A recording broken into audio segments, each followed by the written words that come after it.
How to install LT flood barrier. Use the equipment to roll out the connected flood barrier.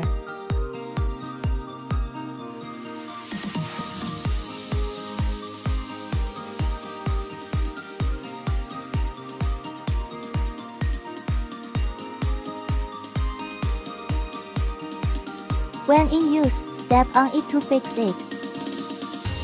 It takes about 90 seconds to open.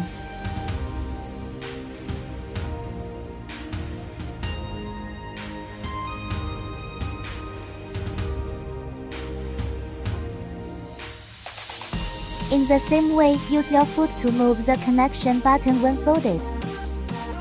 It takes about 90 seconds to close. Finally, use the equipment to roll off the flood barrier, which can be quickly installed for the next time. It only takes 4 minutes for one person to pave the 20 meters. Flood barrier testing in Thailand.